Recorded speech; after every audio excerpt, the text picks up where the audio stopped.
The new Porsche 911 Turbo S has been spotted testing on Nürburgring, and honestly, I think this looks great. The small changes that they made to this design.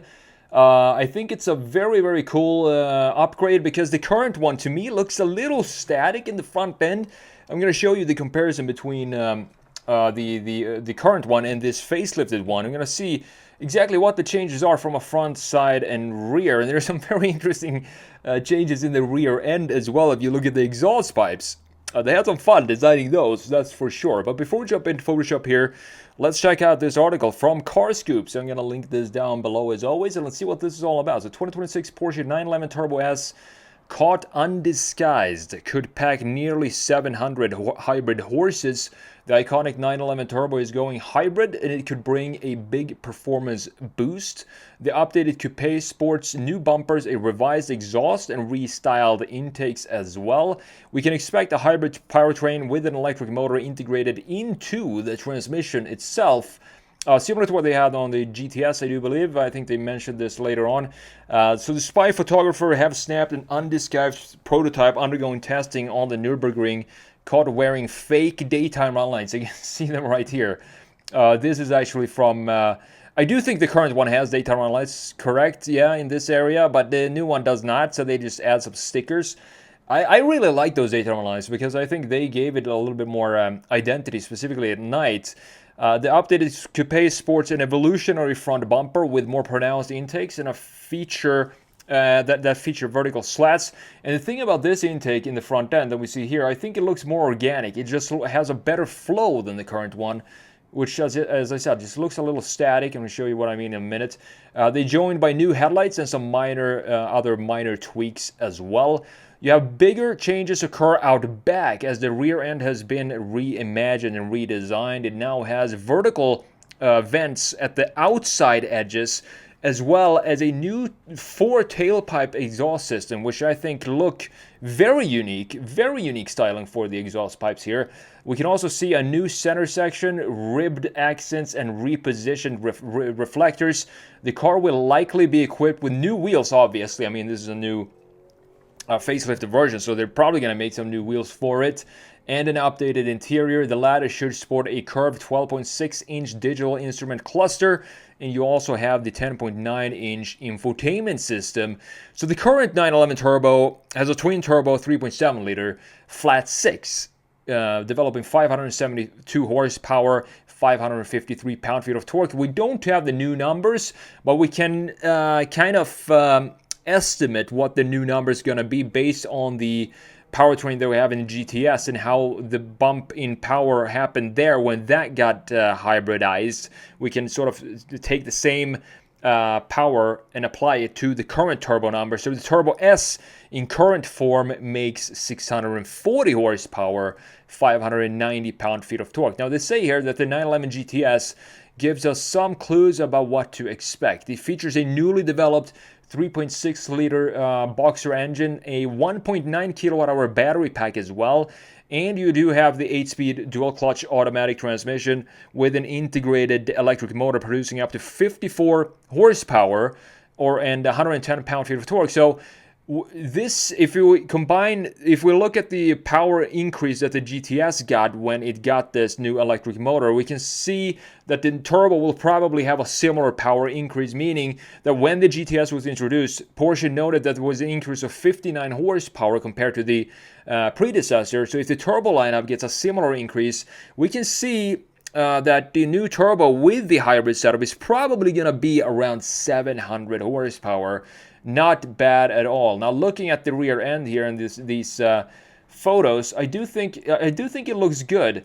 As I said, it's still Porsche, evolution over revolution for sure. In case you missed it, my 11-hour online class in design sketching is now only $47. If you have any desire to pick up the skill of sketching products using simple tools such as a big pen and cheap print paper, this is something you want to check out. Over the years, I've taught thousands of students from all around the world how to sketch cars and products, and most of them have seen amazing results from my classes. Analog Design Pro Pack is the full bundle of all my classes I've released over the years, and it's yours for just $47. Check out everything that's included and see what my students have to say in the link in the description, or simply visit analogdesignerpropack.com.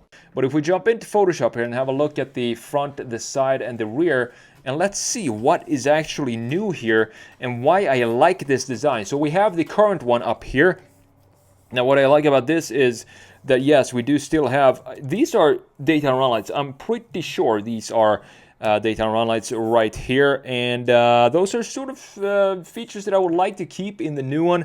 But what I said when static feel, you see we have two horizontal lines like this, and that creates the lower intake in the Porsche right here. We have the big headlights here as well, of course being round, and the hood lines looking very, very beautiful, very Porsche, very you know, evolutionary design seen ever since the 60s. I mean, the 911, there is one car that everybody knows what car it is, even though they have no idea what, you know, interest in cars at all. If they look at a Porsche 911, everybody knows exactly what this is. So looking at the new one here, it looks to me that the new one has gotten a lot more organic vibe down here and fluid lines.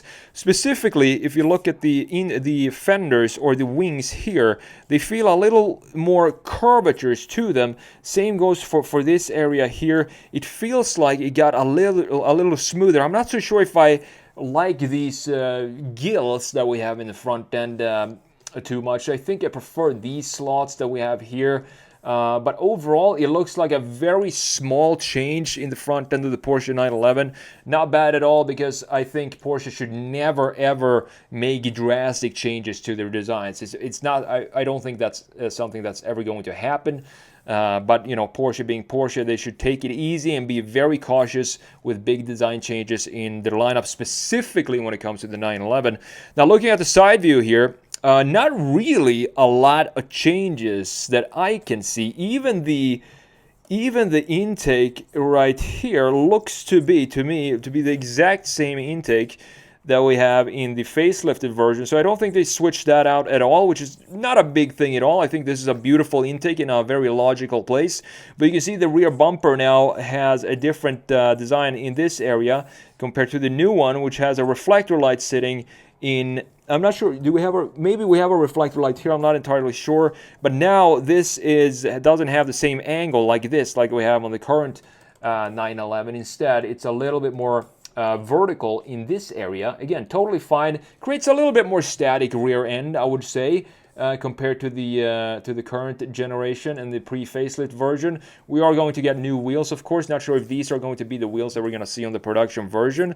Now, looking at the rear end, and I think these are definitely the biggest changes, and I like pretty much everything that happened here in the rear end.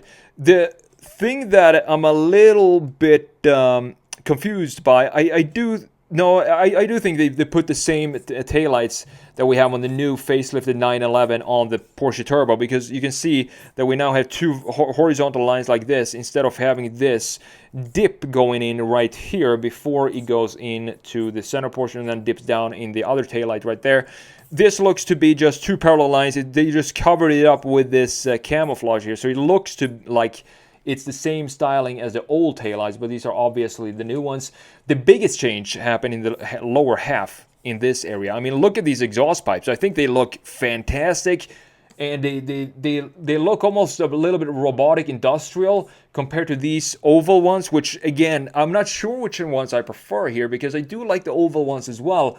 They have more of this classic look to them, so very difficult choice here to figure out which one of these I prefer myself. But the biggest change happened, you see these intakes right here in the side. We have this beautiful line right there. We have this line then coming in and creating this intake, continuing this line, and creating a very nice separation between the top half graphics and the lower half graphics with this bumper that we have right here. Now look at the new one. We got this intake or air slot cutting in this angle, so this is no more parallel lines like this. Instead, they decided to go a little bit crazy and implement an angle for this side intake that we have on the side, and I do think that looks good. And what that also does it makes it feel like a much wider stance in the rear end. It makes it feel almost like a wide body kit in the rear, which I really like, and I think it looks great.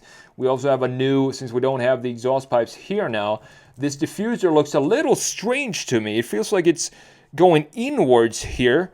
I'm not sure the design of this, how it's designed. I need to look at it in person and see exactly what's going on here. But very interesting solution for the middle section of the new diffuser for the new Porsche 911 Turbo S. So this is probably going to be unveiled pretty soon, I guess, because as you can see, it's almost ready. Just had some cam on it to do some final testing. So it's going to be interesting to see, specifically in the interior, how we're going to bring out the new interior. I do know that they went to all digital again, Porsche as well, following the trend, and they removed the beautiful analog tachometer in the middle of the gauge cluster. I wish they could have kept at least that little feature, but now we're going into digital. But this is going to be, either way, what type of interior you have, this is definitely going to be a beast when this eventually comes out.